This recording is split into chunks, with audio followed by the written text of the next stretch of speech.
Salut, on se retrouve aujourd'hui encore pour un nouveau live bruit de table en direct du CIRA, on y sera toute la semaine. Aujourd'hui on parle alimentation et santé avec mes invités qui sont tous les acteurs d'un projet initié. Alors ce projet a abouti à une recette qui est la recette d'un pain qui est bon pour la santé. Le projet c'était d'allier plaisir et alimentation santé. Donc mes invités sont tout d'abord Joël Doré, vous êtes directeur de recherche à l'INRA et expert du microbiote. Vous allez nous expliquer ce que c'est et à quoi ça sert. Entendu. Isabelle Dussou, vous êtes directrice qualité chez Bridor et vous avez piloté ce projet. Et vous, Loïc Roger, vous êtes consultant, expert en nutrition pour Bridor. Bonjour. Alors tout d'abord, Isabelle, ce projet, comment est-il né? Alors ce projet est né il y a 3 ans sous l'impulsion de notre président Louis Leduf, qui, au-delà de la qualité qui est la marque de fabrique ou la marque de reconnaissance de Bridor, de passer sur la santé avec un produit de base que tout le monde consomme quotidiennement au travers du pain. D'accord. Et donc, vous vous êtes tourné vers cette question du microbiote. Joël, est-ce que d'abord vous pouvez nous dire ce que c'est que le microbiote? Bien sûr, bien sûr. Donc nous sommes humains et nous sommes microbiens. Chaque individu héberge en fait 100 000 milliards de bactéries qui sont sur la peau, mais qui sont aussi dans nos organes exposés à l'extérieur, et notamment l'intestin, avec une grande diversité et richesse de microbes, et qui sont en interaction avec l'homme depuis la naissance en fait et pour toute la vie, et cette interaction-là est un élément essentiel du maintien de la santé et du bien-être. Je crois qu'il y a plus de bactéries dans l'intestin que de cellules dans le corps. Oui, un petit peu plus de bactéries dans l'intestin que de cellules humaines dans le corps, et ça se construit à partir de la naissance en fait. On rencontre le monde microbien à la naissance et on interagit en permanence avec ces microbes, et cette interaction-là, elle est un petit peu comme une symbiose en fait, un bénéfice mutuel. Nous on héberge et on nourrit nos microbes, notamment à travers l'alimentation et à travers les fibres dont on va parler, et en même temps les microbes nous apportent des petites molécules qui sont protectrices et qui sont importantes pour notre immunité et globalement pour notre santé. D'accord. Et donc qu'est-ce que vous attendiez, qu'est-ce que vous pouvez attendre de ce projet, de faire un pain qui soit bon pour le microbiote?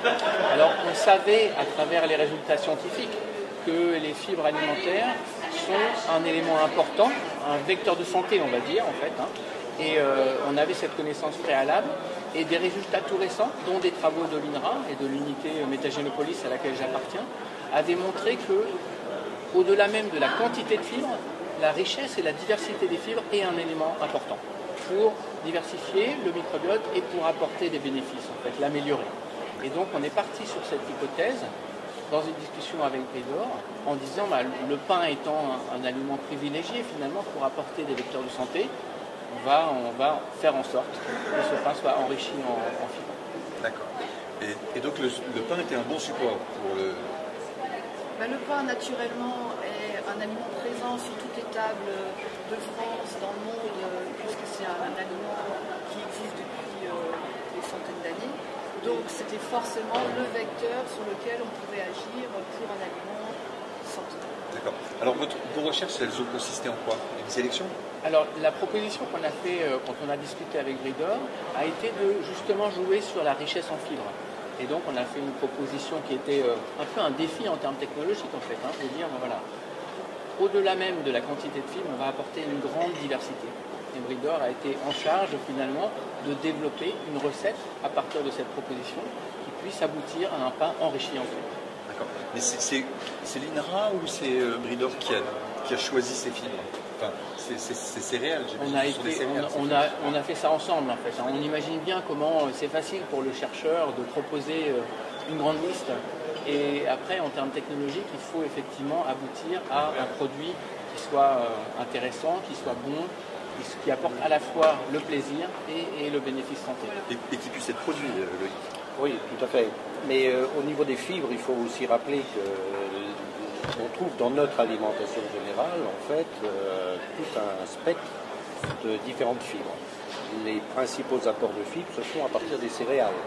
Donc il y avait effectivement une cohérence totale avec le vecteur, en fait, l'utilisation du pain en tant que vecteur de fibres. Et donc dans les céréales, on a une variété aussi extrêmement large. Mais tout consommateur ne consomme pas suffisamment de fibres, hein, et comme tout autre aliment, pas suffisamment de variété de fibres. Effectivement, l'IRA nous a proposé une formulation de fibres qui partait de toutes les fibres de la bibliographie qui pourrait enrichir le microbiote. Et grâce à ces formulations, nous, derrière, on a fait un pain avec cette grande quantité de fibres. D'accord. Et donc, ce pain est un prébiotique. Est-ce que vous pouvez nous expliquer, Joël, ce que c'est qu'un prébiotique? Est-ce que c'est par rapport à ce qu'on entend, ce dont on entend beaucoup parler dans la presse féminine, entre autres, c'est les probiotiques? On va dire que l'amibiote contient des prébiotiques plutôt qu'être un prébiotique. Donc on distingue le probiotique du prébiotique, effectivement, et c'est important. Le probiotique est un micro-organisme vivant. Donc c'est ce qu'on va trouver potentiellement dans la choucroute, où il y a de la fermentation, dans les yaourts, ou les produits laitiers fermentés en général, où il y a de la fermentation et où on peut avoir des micro-organismes vivants qui vont apporter un bénéfice.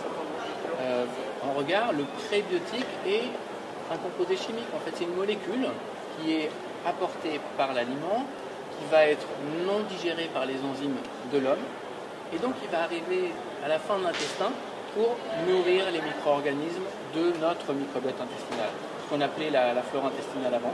Et donc le prébiotique, c'est ces composés de l'aliment qui vont vraiment nourrir nos micro-organismes. Et donc là, on a effectivement avancé sur un terrain qui était de dire on va apporter des fibres, on va apporter des prébiotiques à travers le pain pour nourrir nos microbes. D'accord, très bien. Et donc, et ces prébiotiques, en fait, eux-mêmes vont être métabolisés donc, par les bactéries, et les bactéries positives, ou les bactéries qui apportent du bénéfice, en fait, vont nourrir notre organisme, c'est-à-dire vont nous mettre à notre disposition, en fait, des molécules intéressantes. D'accord.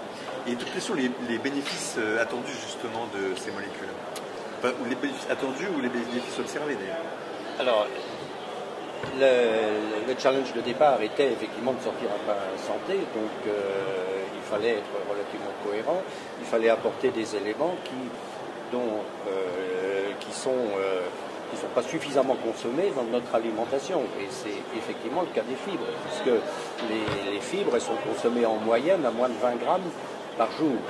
Hein, et les conseils et les recommandations aujourd'hui, en fait, portent plutôt sur 30-35 grammes par jour. Donc c'était un élément convaincant, hein, pour notre projet. D'accord. Alors les bénéfices, il y en a un principal. Dans le pain l'amibiote. Dans le pain l'amibiote, ça permet de compléter l'apport de fibres et de façon suffisante. Il faut savoir que jusqu'à 20 grammes, les fibres ont un rôle qui est un rôle, je dirais, mécanique. C'est longtemps ce qu'on a pensé, hein, c'est ce rôle simplement mécanique de fluidifier, de réguler le transit intestinal. Hein. Bon, mais maintenant, on dit qu'au-delà de ces 25 grammes, ou au-delà de ces 20 grammes, selon l'homme, chez l'homme ou la femme par exemple, on a des bénéfices santé. C'est-à-dire qu'on a une amélioration de la santé de l'hôte. Hein. Cette santé, sur quel paramètre? Elle porte sur tout ce qu'on appelle aujourd'hui les pathologies cardiovasculaires, par exemple, hein, sur le cholestérol, notamment. Hein, et donc, il est parfaitement envisageable, et on l'a envisagé, potentiellement envisageable, qu'effectivement, les recommandations futures portent aussi sur cet accroissement, cette augmentation que permet effectivement l'amibiote. On peut parler de l'essai clinique, je pense, en fait. Absolument. Parce qu'on est vraiment dans le contexte d'un essai clinique qui a été défini de façon optimale. Oui, donc une fois que le pain a été mis, que la recette a été mise au point, production a été lancée Oui, et Exactement. qui a permis de faire, donc, de procéder à un essai clinique. Exactement, pour entériner et pour asseoir notre projet avec une caution scientifique, nous avons fait un essai clinique auprès de 40 volontaires qui ont alternativement dégusté notre pain santé avec les fibres développées et un placebo, un pain dit traditionnel sans ces fibres-là. Et les résultats, au bout d'1 an d'analyse, que ce soit auprès de l'INRA et auprès du CRNH, donc le Centre de recherche de nutrition humaine Rhône-Alpes, sur tous les aspects liés au métabolisme, ont été regroupés et analysés sous forme de résultats, dont Joël va pouvoir nous dire un mot maintenant. Voilà. Joël, qu'est-ce qu'on a observé? En fait, l'attendu était un impact sur le microbiote intestinal. Et effectivement, on a pu observer une amélioration du microbiote intestinal qui est signée par notamment l'augmentation des proportions de certaines bactéries qui sont à la fois capables de dégrader les fibres, donc on s'attendait un petit peu à cette observation, et qui apportent à travers leur fonctionnement, leur fermentation, leur métabolisme, des petites molécules qui sont bénéfiques pour la santé, qui sont documentées par ailleurs sur des effets, par exemple, anti-inflammatoires ou protecteurs, on va dire. Donc on a observé ça, et on a également tout un tas de mesures qui sont réalisées par les collègues du CRNH, du Centre de recherche en nutrition humaine, sur l'impact sur le métabolisme, en fait, sur le fonctionnement de l'intestin, et notamment qui montrent qu'on a un effet sur le cholestérol. Donc on va potentiellement réduire sur le long cours le taux de cholestérol sanguin, ce qui a un impact vraiment important en termes de prévention dans la vie quotidienne de nos sociétés. Aujourd'hui, où on voit augmenter les proportions de maladies qui entraînent des risques cardiovasculaires, donc on a besoin, à travers un vecteur comme le pain, c'est idéal, d'apporter une protection, en fait, une prévention. Donc notre industrie, Bridor, c'est vraiment allié à la science et aux essais cliniques pour montrer que ce test est vraiment un test sérieux, sous couvert de toute la réglementation scientifique. Oui. Et la caution d'un organisme indépendant. Exactement, on a eu l'accord du CCP, du Comité de protection des personnes, ce qui donne une vraie caution scientifique, une vraie caution médicale. Très bien. Et au-delà, en dehors de la réduction du cholestérol, est-ce qu'il y a eu d'autres effets observés? Il y a d'autres effets observés. Par exemple, on a un effet sur la sensibilité à l'insuline qui est en gros une protection contre la tendance à l'évolution vers du diabète ou vers du métabolisme mental.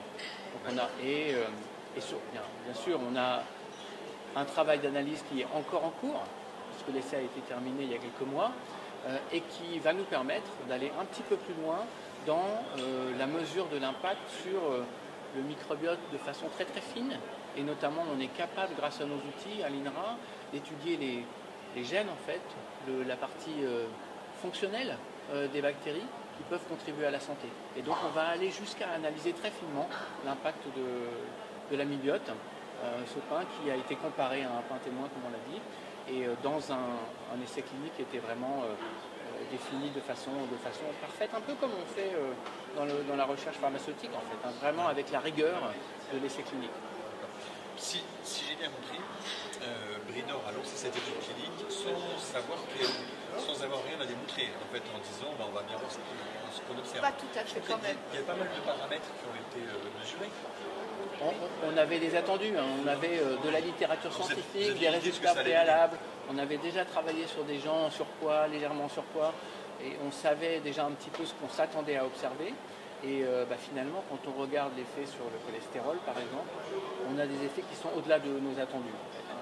Vraiment, on a des effets santé qui sont très intéressants dans la mesure où, on peut se dire, l'amybiote s'adresse à la société en général, comme non seulement un aliment sympathique au goût et plaisir, mais en même temps qui va apporter des bénéfices et des protections en termes de santé. Beaucoup d'études en fait de la littérature avaient été faites sur des ingrédients purifiés, c'est-à-dire isolés. Hein.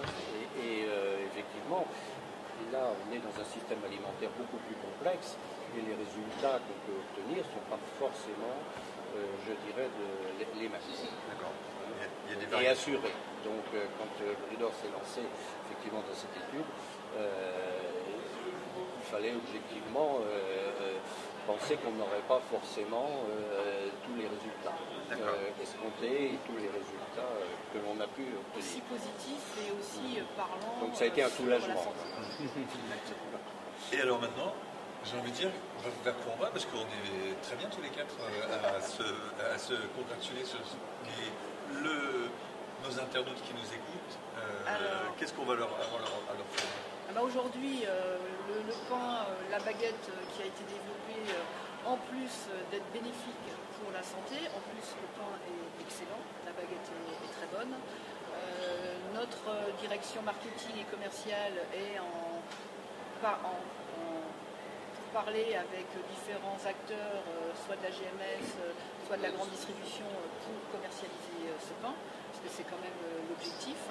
Et aussi d'associer Bridor à une connotation santé au travers d'un pain qui va pouvoir se retrouver sur la table du petit déjeuner, comme du déjeuner et du dîner. Et au-delà de faire plaisir à notre président Louis Leduff, on va également associer le pain, la santé, le bien-être, le goût par une baguette, la mignonne. D'accord. Et on va peut-être aussi réhabiliter un peu le pain. À un moment il y a peut-être quelques années, je pense qu'on en est un peu revenu, mais à un moment où on disait que le pain faisait grossir, que parfois il y avait des problèmes de digestion, etc. Et aujourd'hui, on sait que si on mange du pain depuis 2000 ans ou 3000 ans, c'est peut-être pas pour rien. Ouais, c'est un vecteur, comme on l'évoque en fait, c'est un vecteur de plaisir, c'est un vecteur de bénéfice santé. Maintenant, avec une avancée finalement dans cette démonstration qu'on va pouvoir avoir un aliment quotidien qui va effectivement être accompagné d'effets protecteurs. D'accord, très bien. Alors, on est au CIRA aujourd'hui, Isabelle, et c'est le CIRA que Bridor a choisi pour annoncer d'abord l'innovation de ce nouveau produit. Effectivement, notre objectif était, tout au travers de la caution scientifique, de l'essai clinique, de pouvoir faire entrer ce mix de fibres dans notre pain sans altérer le réseau gluténique, en ayant toujours un produit avec une mie alvéolée, une mie fine, voilà, exactement. Voilà le pain. Et nous avons donc obtenu au travers du CIRA de salon qui est très recherché sur la partie restauration, on a donc eu le Grand Prix du CIRA pour cette nouvelle innovation grâce au travail de la R&D et au travail en collaboration avec l'INRA et avec le centre de recherche de nutrition humaine. Voilà. Parfait. Mais écoutez, bravo. Merci à vous. Merci. Bravo à tous. Merci de votre présence. Merci à vous de nous avoir suivis. Et on se retrouve ce soir à 19h pour parler de pâtisserie et de saison avec Nina Métayer et Muriel Aublet-Cuvelier. À très bientôt. Merci, Salut. au revoir. Salut.